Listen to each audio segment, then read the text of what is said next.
Assalamu alaikum wa rahmatullahi wa barakatuh. You are tuned into, I'm almost still in that habit of saying you're tuned into Newcastle Fast FM. And obviously you're not, you are watching, viewing, and enjoying, inshallah, Newcastle Fast FM. And we are broadcasting live to you across the internet, across on YouTube and across Facebook. And so to proceed, Bismillah, Bismillah, Bismillah, Bismillah wa ghafar. والصلاة والسلام على نبي المصطفى وآله وصحبه ومن اهتدى بهديه أما بعد. Dear sisters and brothers, I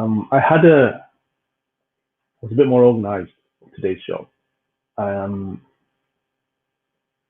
but I was looking through some other stuff, and I know here at Newcastle Fast FM we're asking you to donate your zakat as much as you can, help us out, inshallah, and give us what you can, inshallah, in the sense of what we're able to, and keep these sort of projects going, supporting IDC online. You can donate, whether it's a one-off fee or continuation of things. Please do give and give generously. And we've been looking at different places to give zakat, spread it out a bit. And I was looking at um, what was going on across the world, and it's very difficult sometimes to look upon these things and to be not grateful for the blessings that I am blessed with and surrounded by. Alhamdulillah. And today, I wanted to just explore that a little bit because today will be uh, my last sort of show with yourself in the sense of this one-to-one process. And I hope, inshallah, um, you will get some benefit and good from it, inshallah. Next week, inshallah, well, let's start tomorrow. Tomorrow we have Brother Hamid, Ustad Hamid, will be going through some Q&A stuff. Next week, inshallah, on Tuesday, we will have Brother Abdul Haq Baker for his final show. And we'll be going through the next stages, the fourth stage of that growth process, which we've been having a beautiful in-depth discussion. I do hope you got a lot out of it yesterday because it was a fantastic discussion that really started to unpick and unloosen the shackles on the soul. And on Wednesday, Brother Omar Malik will be joining us again. He's the physical trainer dude, mashallah. He's a brilliant guy, brilliant knowledge. And inshallah, on Wednesday, he will be back and we'll be talking about mindset and getting yourself into the right sort of frame of mind. Now, for those of you that don't necessarily do the physical activity, that's okay.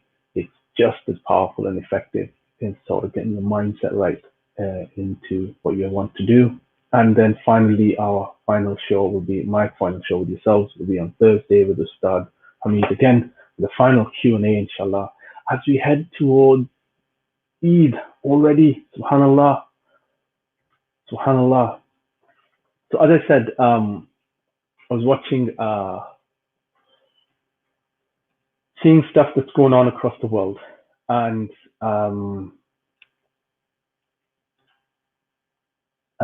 it's hard.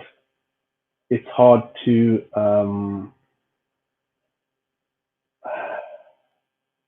it's hard, especially when you've got kids of your own, especially when you've got sisters and brothers, and you've got um, parents or parents, and you're just trying to make sense of everything that's going on around right now. But it's a sense of gratitude that I think this month allows us to nurture and to give back. And this month is about growth, and it's about gratitude. And from that growth and gratitude, as we discussed yesterday with Brother Abdul Haq, it comes, we find ourselves, find our true self, and we find ourselves giving, inshallah. And this month of Ramadan, it is indeed a rahmah. It is a mercy from Allah subhanahu wa ta'ala upon us as Muslims, that it gives us that reset button in many ways, as the lockdown has done for the whole of our international society and community. But it gives us a moment to take stock, to focus on self-control, to really balance ourselves. Because, you know, the hadith in Bukhari, as it mentions, is that indeed Shaitan, he rushes through the blood of the son of Adam, so constrict him with hunger and fasting. But also in Sahih Bukhari and Sahih Muslim, it's mentioned that fasting is a shield. It is a form of protection. It is a form of protection, and protection strengthens us. Protection is something that elevates us and gives us a place of authority, place of strength. And we know that when Ramadan begins, the gates of paradise are opened up, and the gates of Jahannam are sealed shut. And when we talk about unchaining the gates, it is about really unshackling the soul and getting to what needs to be done for our own souls. Because, as Allah said, indeed, anything that we do for ourselves,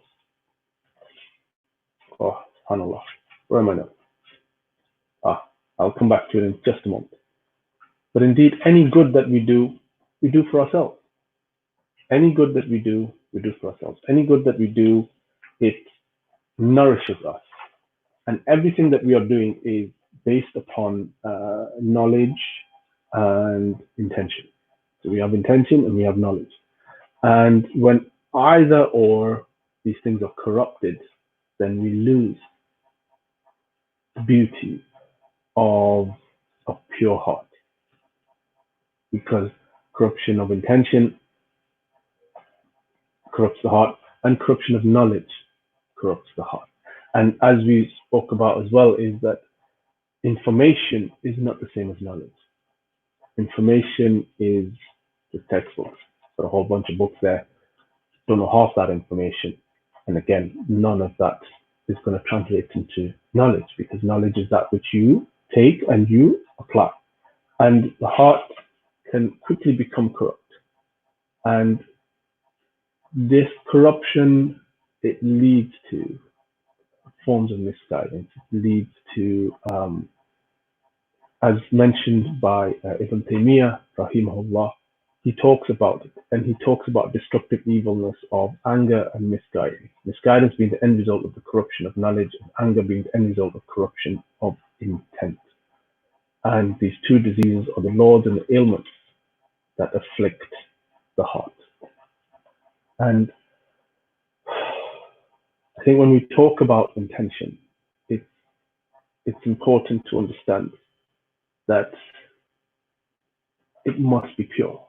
Because when it's pure, then the heart is pure. But an intention that is done purely for the sake of Allah subhanahu wa ta'ala, based on correct knowledge, then indeed that is what correct guidance and correct leadership.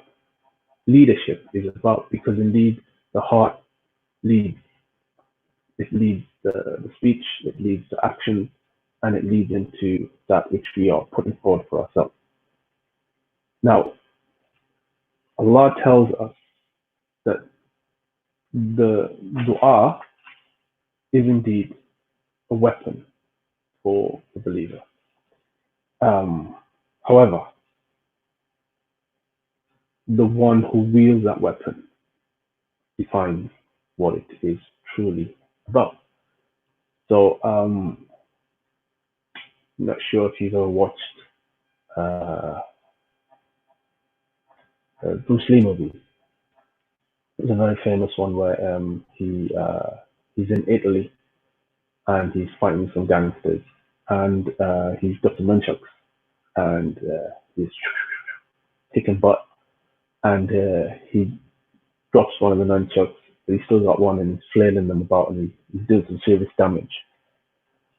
And one of the thugs, one of the gangsters, picks up uh, the pair of nunchucks, and he's looking at Bruce Lee how he's doing it, and he tucks it under his arm.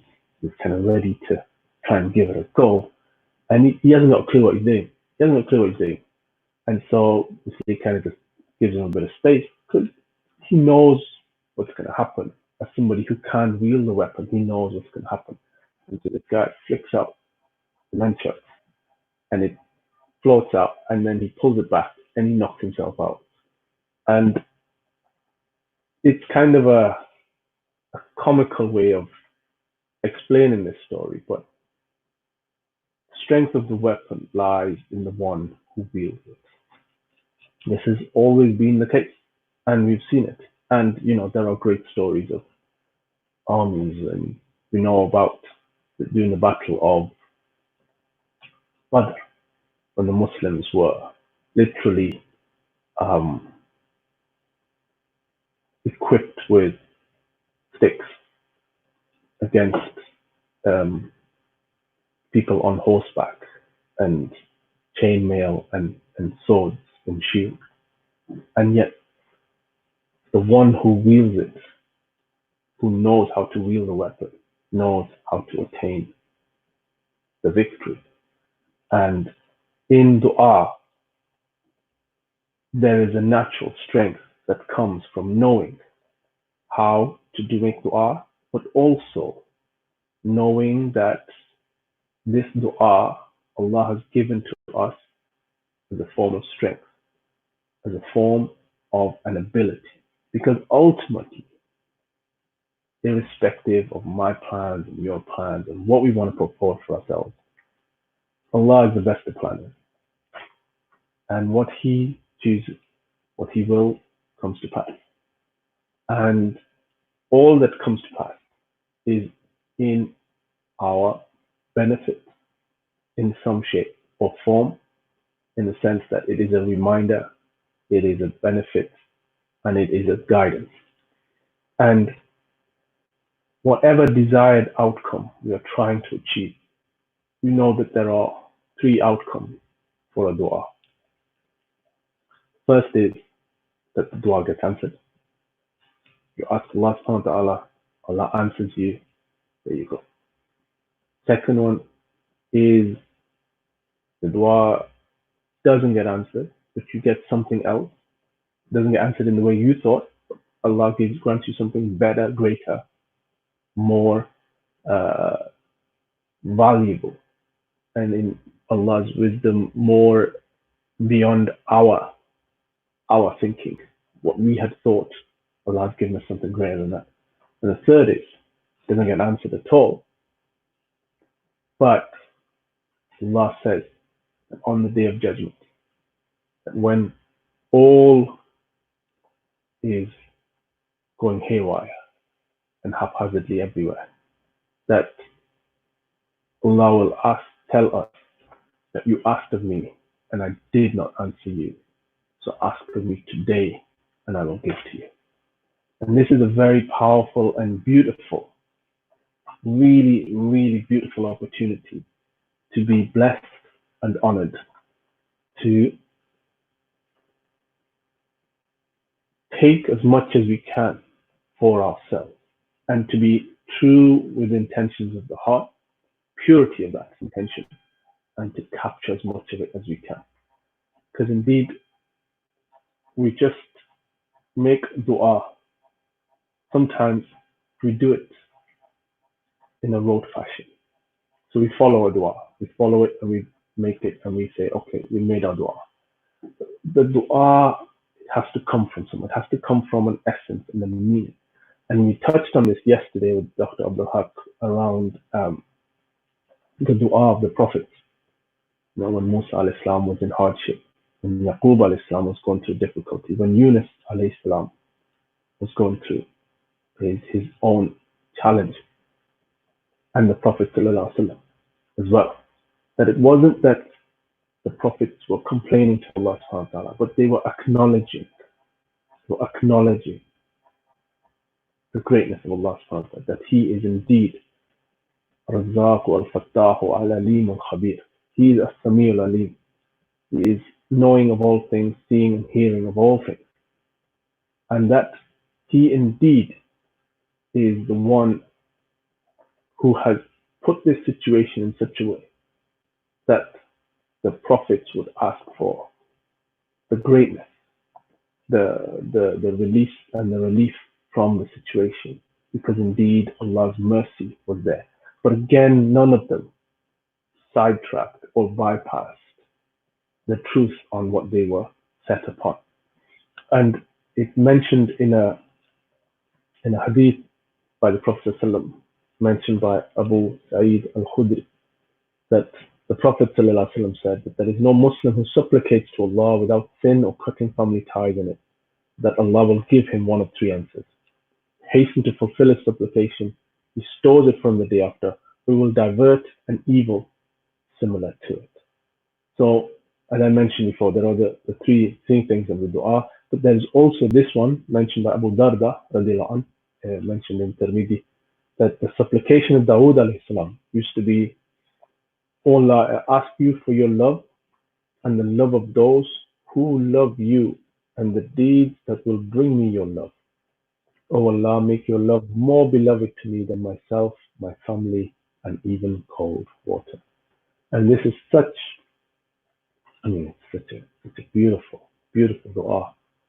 So just contemplate it for a moment. That Dawood alayhi salam used to say, "Oh Allah, I ask for your love and the love of those who love you and the deeds that will bring me your love."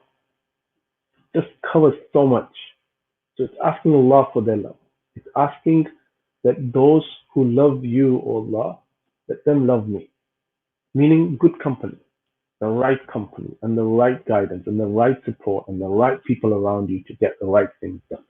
And then that my actions, my speech, and my intentions are amongst those things that make me from amongst whom you love. This is the Prophet Dawood alayhi salam making this dua, Prophet David. And then the final bit of that dua, the last bit, "O Allah, make your love more beloved to me than myself, my family, and even cold water."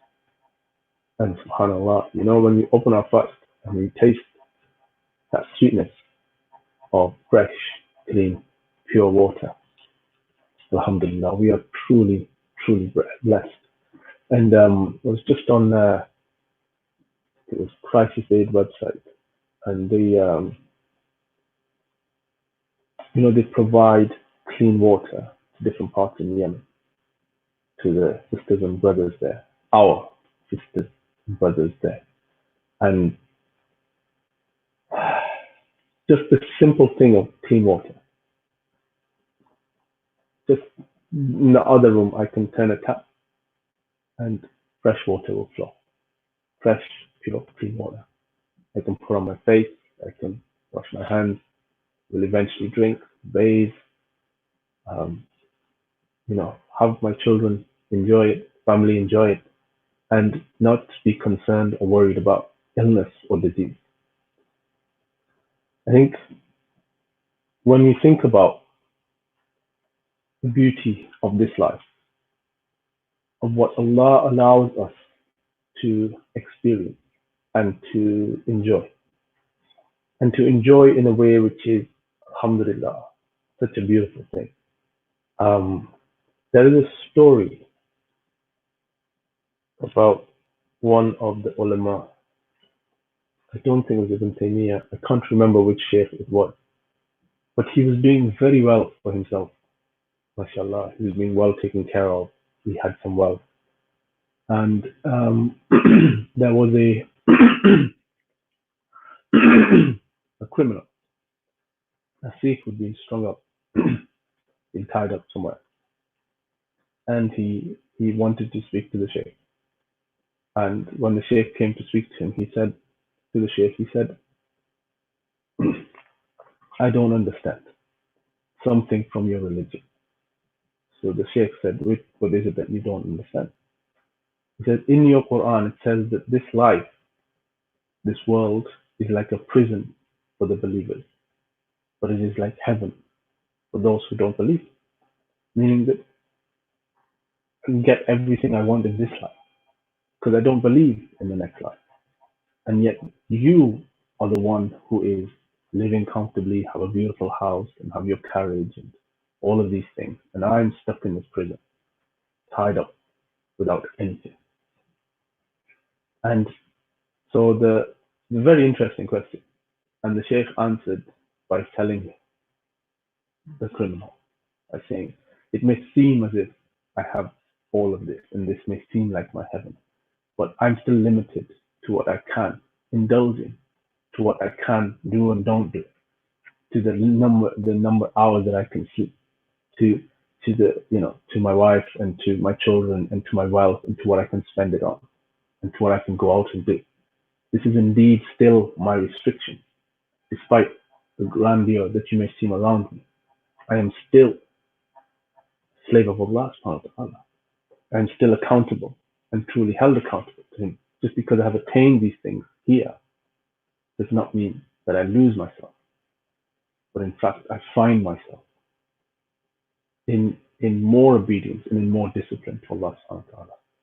And sometimes I think we do forget ourselves and we forget to look where not necessarily the grass is greener, because the grass is not necessarily greener. It just seems that way because of the way the sunlight crosses over into the fence and we see it that way.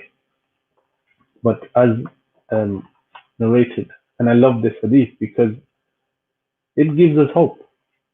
It gives me hope, and I hope, inshallah, that it gives you hope too. That we can quickly become heedless on things. We can quickly lose ourselves in our desires, or we can quickly become myopic in our thinking. And myopic thinking is like, you kind of go down to this tiny little thing here, and this is the space that you dwell in. This is the space that you live in, that you exist in, and everything around it. You kind of become blinded by it. You're blinded by the realities of things, the reality of truth, and this seems to pull us all away. Anyway, narrated Sahih Muslim that Hamdullah al-Usaydi radiallahu anh, who was once described the Prophet ﷺ, said the Prophet ﷺ said, no, he came to the Prophet ﷺ and he said, Hamdullah has become a hypocrite. So Allah's Messenger ﷺ said, why is that?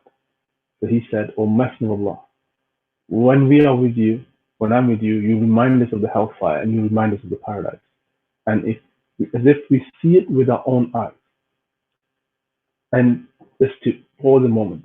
So what Hamdullah is saying is that when we are with you, we are so firm on our belief. We are so held true to what we are wanting to achieve. Our vision, our greater picture, as it were, is to attain Jannah. And then he continues, but when we depart from you and we meet our wives and our children and our homes, and we forget much that of what we heard from you.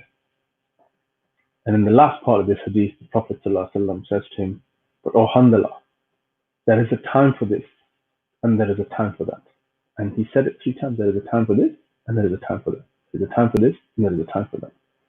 And Abu Sulaiman al-Darani said, indeed, when the soul hungers and thirsts, the heart softens and becomes pure. And when it is fed, the heart becomes blinded. And I think given that we are fasting and that we are all experiencing these things, that humility is something that it comes to the pure of heart. It comes naturally to the pure of heart. And it comes naturally to the heart that is pure with, as I said at the beginning, that the intention and the knowledge. It is not allowed to be corrupted, but it remains pure. The intention is purely for the sake of Allah subhanahu wa ta'ala. The knowledge is sought to bring us closer to Allah subhanahu wa ta'ala, to bring me closer to us, bring you closer to Allah subhanahu wa ta'ala. And that when our stomachs are filled, we don't forget Allah subhanahu wa ta'ala in that way. And as I'm sure all of you have been praying your Isha Salah, your Taraweeh, that we realize how much other people commit to uh, these great tasks that makes our life a whole lot easier. So when we are praying in Jama'ah and the Imam is leading the Salah, and then he leads the Salah, and then he remembers where he stopped and where he left off, and then there are a couple of other knowledgeable people behind him who will correct him if he goes astray or makes a mistake. And but in all of this, the Prophet ﷺ reminds us that we are indeed human, right? But we are human in a way of being um, raising our standards, and that is what this month is about. So raising your standards, ready for after Ramadan, as we've talked about. Because indeed, I'm going to do a little thing here for you now. This is kind of, there we go. You see it? Okay. So this is kind of what happens with this. Things go up, things go down, right? These are your peaks. These are what you call your troughs. All right, so you have your peaks and your troughs. Now, one thing to understand about that is this line here. This line is fundamental. So this is what you call your standards. All right, so that's your standards.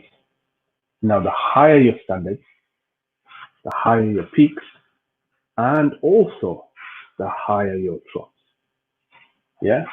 So if this is laziness, right, then that's the standard you're aiming for. But if you raise that standard and laziness drops down to here, it's really bad writing. But here, this just means something else. You've raised your standard up to there instead of from there to there. And this point here is what it's about. This here is we raise our standard. We raise that standard for ourselves. And by doing that raising of our standard, we raise our minimum expectation. And that minimum expectation that we take from ourselves, it elevates us and it allows you and I to grow as individuals. That our iman, it flourishes, it matures, and it, subhanAllah, hopefully inshallah, will excel.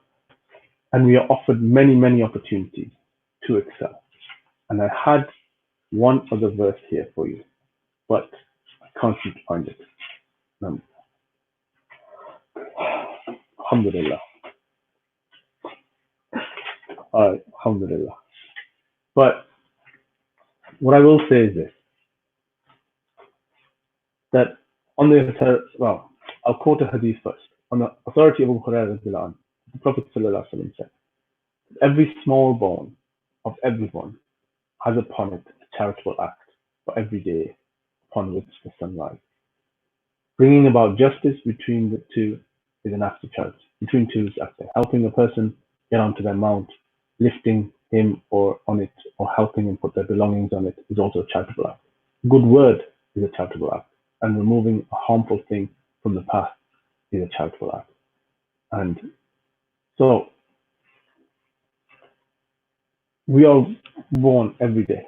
Every small bone everyone has upon it a charitable act that we do. So whatever we act upon, what we speak upon, what we listen to, what we see, what we indulge, experience, interact with, are all opportunities to act upon a way in such that each bone in our body does something charitable every day the sun is risen. And we put that forward for ourselves, because indeed Allah is Ar-Rahman Ar-Rahim, and it is by His mercy that we will attain the greatness of Allah, the greatness of the hereafter from Allah subhanahu wa ta'ala. But we also know this hadith, and I'm sure you've heard of it, that faith is 70 or 60 some odd branches. The most virtuous of them, highest that branch, is a statement that La ilaha illallah Muhammad Rasulullah. And the lowest of this is to remove something harmful from the path. And here, modesty is the path of faith. And modesty is to be drawn in true measure. Yeah, we talked about this as having pride last time. And pride is when you become blinded by the truth and you despise or look down upon people. This is the sort of pride that the Prophet mentioned that is not permitted. And Allah subhanahu wa ta'ala tells us it is not the right pride. Pride should be something which, because in the hadith, when Allah is beautiful and Allah loves beauty, so adorn yourself with the rahmah and the beauty that Allah has blessed you with. Indeed, not that you feel you can despise people or that you become blinded by the truth. And bringing it back to this hadith that we just mentioned just before as well, on that, that was just mentioned around that people will, that, when the stomach is filled, we become negligent, we become forgetful. Yeah, when you're not hungry, you're not really looking for food. When you're not thirsty, you're not really looking for water. And when you're neglectful of your iman, you're not really looking to behave or act in a particular way. But indeed, when we talk about haya, of having humility and humbleness, it is because we know that ultimately all in is in Allah's hand. And as I mentioned, the Sheikh who mentioned it as well, is that this life is a prison for the believer. We are restricted in so many ways. In the same way we are restricted during the month of Ramadan, further, we are upholding something which is more powerful and more meaningful to us, that it allows you and I to be raised, inshallah, in not just rank, but in our standards. Because those raising of those standards is what brings us closer to Allah subhanahu wa ta'ala in consistency. And that consistency of behavior, that consistency of devotion, that consistency of doing that what you are supposed to be doing, we indeed gain nearness to Allah subhanahu wa ta'ala. Indeed, we gain nearness to Allah subhanahu wa ta'ala. And it is fundamental for us to know that this is not just the reason why we've been put on this earth. Because ultimately, we are here to worship Allah subhanahu wa ta'ala. And the fruit of that and the reward of that is that indeed, just by doing what we are supposed to do, that fulfillment of obligation grants you and I Jannah. And that is something that we need to consider ourselves. Because ultimately, we are limited to the number of deeds we can do. We're limited, right? There's a number of physical limitations to what I can do. Now, from the limitations of our deeds is from giving of sadaqah jariyah, right? So you donate something to support IDC, support a charity, you give something for the benefit of the ummah, for the benefit of the community, for the benefit of the society. While that's going on, you will attain blessings for your deeds. But again, there is limitations. However, Allah tells us in the Quran, Surah number 14, verse number 7, that if you are thankful, surely I will bestow abundance upon you. If you are thankful, I will give you more, just for being grateful, for having gratitude, for knowing that you and I are nothing but the creation of Allah subhanahu wa ta'ala. And we are finite creatures in this life.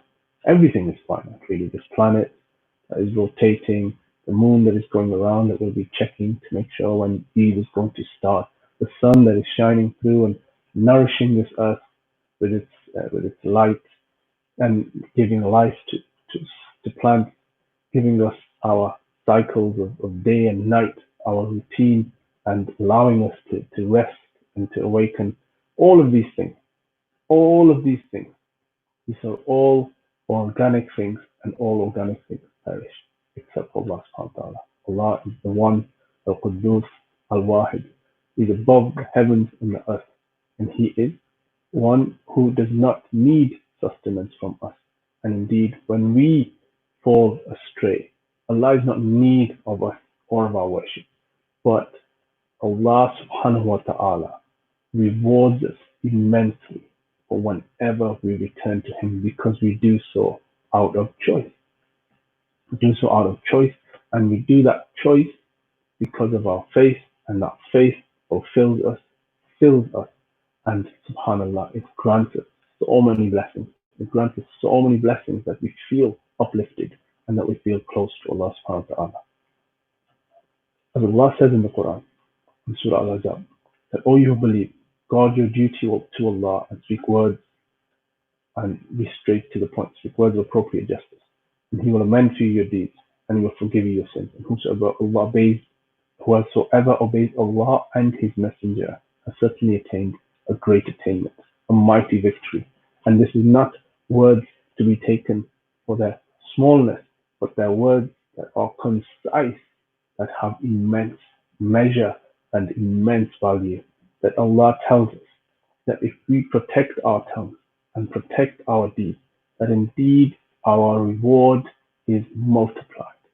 And there is this blessed month that we are in, that this reward is just immense, intense, and truly, truly from the blessings of Allah subhanahu wa ta'ala. But also know this, that Allah says in the Quran, shall we treat those who believe and work deeds of righteousness the same as those who do mischief on the earth? Shall we treat those who guard against evil the same as those who turn aside from the right? And so in this verse, Allah reminds you and me, we've got to behave ourselves. We've got to do the right thing for ourselves. We've got to do it in a way where it's appropriate, where it meets the standards what Allah subhanahu wa ta'ala asks of you and I. The Prophet sallallahu alaihi wasallam came to show us all of the things that we need to understand. And the Messenger of Allah sallallahu alaihi wasallam was given us to us as an example, a very high standard. Because indeed the Prophet sallallahu alaihi wasallam was Sayyidul Anbiya, leader of all the prophets, our leader of the prophets. Isa alayhi salam, Musa alayhi salam, Ibrahim alayhi salam, Yaqub alayhi salam, Adam alayhi salam, Nuh alayhi salam, Yunus alayhi salam, Ayub alayhi salam, subhanallah. So many. And Isa and Muhammad sallallahu alaihi wasallam was given this rank. And this rank was there, not given lightly. This rank was there given to someone who brought to us the best of examples to follow and to remain adherent upon. So when we see the Prophet sallallahu alaihi wasallam show us through example that which is around the purity of intention and of knowledge. And I just want to leave you with this short hadith narration about the Prophet ﷺ, from his life.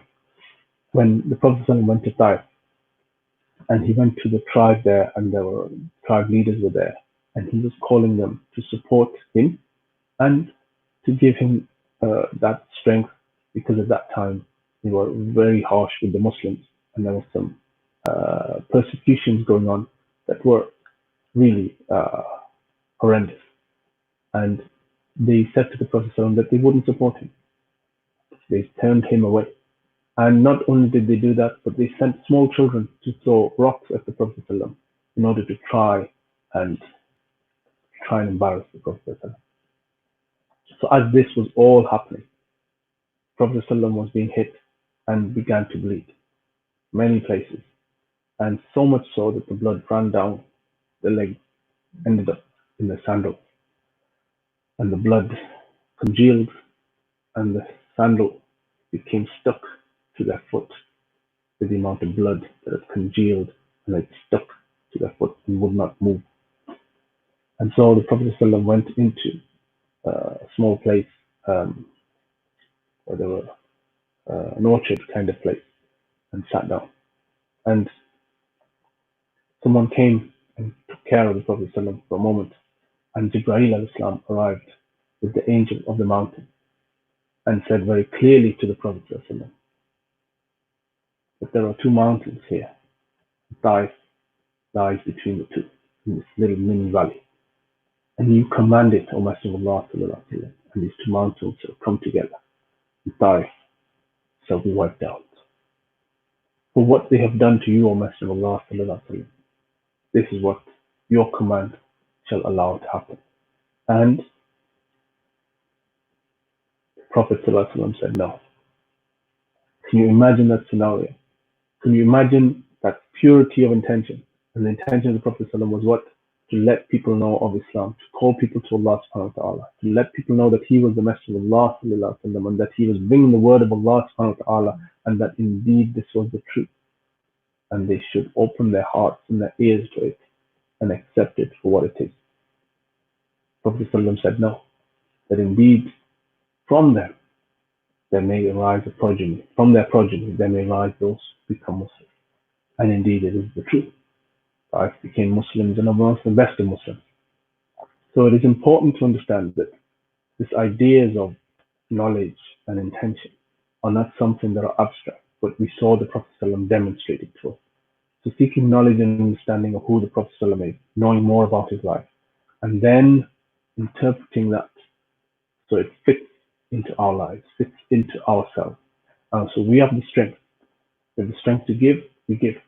And if we have the strength to make dua, we make dua. If we have the strength to give knowledge or to give wealth, then we do so. And we do so in the most humblest and most beautiful way. Not to be boastful and not to be of show.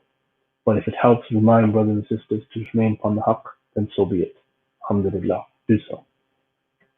And so Allah subhanahu wa ta'ala, he says to us that if you are thankful, surely I will bestow abundance upon you. And this is indeed a month of abundance. And as I said to you at the beginning, top of the show, that it's very hard to watch the news, very hard to look at certain things when you see the persecution and the difficulties that are arising today. I ask Allah subhanahu wa ta'ala that he grants you and I the strength and the beauty and the knowledge that we are able to give from ourselves, and that we are able to do that which benefits us in this life and hereafter. And that the du'as are of three kinds: that which is accepted, that which is not accepted but will be for us on the day of judgment, and that which either delays, that which pushes away an evil rather than it being answered. And may Allah subhanahu wa ta'ala guide us all. I will leave you there, inshallah. And I thank you all for tuning in. Jazakumullah khair, barakallah feek, for listening, tuning in for Newcastle Fast FM. Tomorrow, inshallah, we'll be with Brother Abdul Hamid, and we will be going through some Q&A. So if you have some questions or answers you'd like to know more about, do drop us a line, inshallah, message us, and inshallah we'll get back to you as soon as we can.